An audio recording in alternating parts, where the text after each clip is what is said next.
Hey, it's Parker, your favorite Atlanta realtor. And a question I get a lot from first-time home buyers is, what is this earnest money thing? What's that all about? Well, we're going to talk about that right now.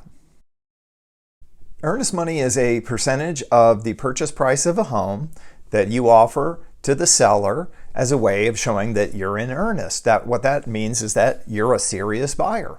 Your earnest money check or wire transfer is a way of saying to the seller, I'm very serious, I want to purchase this house, and I'm willing to put my money down to prove it. Essentially, it's a good faith deposit on the purchase of a home. You're putting skin in the game. So how much earnest money will you need? Well, a good rule of thumb is it's about 1% of the purchase price, or $1,000 per $100,000.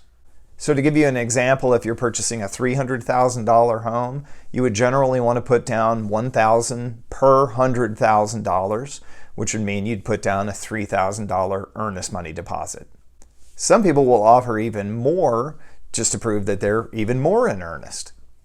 There's no real figure that's set in stone.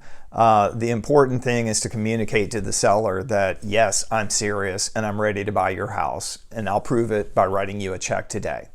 This is an important part of contract law. You're offering valuable consideration, your money, in exchange for the seller taking his house off the market for 3 weeks to a month while you get your finances in order. You're essentially tying up a property until all of your contingencies clear. I'll talk about contingencies in just a minute. So who gets the earnest money check? Does the homeowner get the check? No. The buyer's broker takes the earnest money check and deposits it into an escrow account. The buyer's broker is going to hold on to that earnest money until all the contingencies have cleared, and then you're going to be credited that money at the closing table. This is important because the buyer's broker looks after your interests, not the interests of the home seller, not the interests of the closing attorney or any third party. The buyer's broker looks after your interests. And if there's any dispute over the disposition of the earnest money, you want the person that's actually holding on to that money to be on your team. There are 3 basic contingencies in a standard Georgia home purchase and sale agreement. And not meeting your obligations under these contingencies can put your earnest money at risk. Not every Georgia home sale agreement is going to have these contingencies, but these are the 3 basic ones that you see in almost every contract. The first contingency is your due diligence. Due diligence is a mutually agreed upon period. It's in the contract.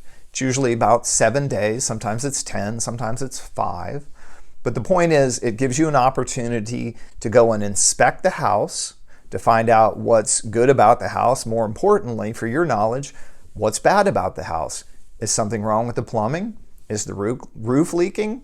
You need to know these things, and due diligence gives you the opportunity to really dig in, find out everything you need to know about the house before you commit to purchasing it. So let me describe how this all works for you. If, for example, the home inspector discovered a problem with the plumbing, we would have a plumber come out, provide us an estimate. Then we would go back to the home seller and say, hey, there's a problem with the plumbing. It's going to cost $1,000 to fix. Typically, the seller will be happy to negotiate with you. The contract will be amended and you'll clear due diligence. What happens if the seller doesn't want to negotiate? What happens if the repairs are in their mind too expensive and they don't want to lower the sales price? In that case, you have the right, because you're still in due diligence, you have the right to terminate the contract and receive a refund of your earnest money deposit. Now, all of this has to happen in the due diligence period. That's why time is always of the essence in a real estate contract. Once due diligence is ended, you can't come back and start asking for repairs, or you risk losing your earnest money. The second contingency is the appraisal contingency. If you're paying cash for a house, it doesn't matter if you want to pay $1 million for a tar paper shack. That's between you and the seller. But when you're getting a mortgage for a house, things are very different. The house has to actually be worth what you're paying for it because it's collateral for the loan. So if you're paying $500,000 for a house, the house needs to be actually worth $500,000 in the event that the bank has to foreclose on you and sell the house to get their money back. Now, what if the house doesn't appraise for the contract price? Let's say you had a contract on a house at $500,000 and the appraiser comes back at $480,000. That's a $20,000 difference. You can do a couple of things there. You can ask the seller to reduce the price, or you can pay the difference in cash, or some combination of the two. But either way, the price has to be reduced, or you have to come out of pocket in cash in order to get that loan, because the mortgage company is not going to write you a $500,000 loan on a $480,000 house. Now, if the seller doesn't want to negotiate, if they don't want to reduce the price and you don't want to come out of pocket for the difference, you're entitled to a refund of your earnest money and you can walk away. If you like what we're doing here, please like, comment, and subscribe, preferably all three. Let's get back to it. The third contingency that will affect your earnest money is the loan contingency. The loan contingency, can you get the funding to buy the house?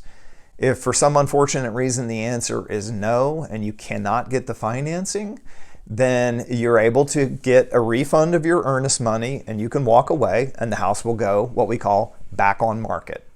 So how is your earnest money put at risk? Basically, the way your earnest money is put at risk is if you don't do what you say you're going to do in the contract. In the contract, you've created a set of conditions that have to be followed so the house can change hands from one owner to another. If you don't meet the terms of those conditions, if you don't meet the deadlines of those contingencies, you're at risk of losing your earnest money. So let's say you've cleared all your contingencies, the house inspected just fine, appraisal was good, you got the loan with no problem, and 4 days before closing, your boss decides he wants to relocate you to Tucson or Tucumcari, and you decide, hey, I'd love to go to Tucson. Well, if you don't close on the house after all of those periods have expired, you're definitely going to lose your earnest money. Because you didn't do what you said you were going to do, you didn't follow through on the contract and complete all of the specifications of that contract. The seller has obviously suffered some financial damages by having their house tied up for a month, and they're entitled to compensation, and that's why you put down earnest money. So I hope you found that helpful. If you're thinking of buying, selling anywhere in Atlanta, anywhere in the state of Georgia, feel free to reach out. My information is in the description box below. You can call me, text me. I'd love to help you out.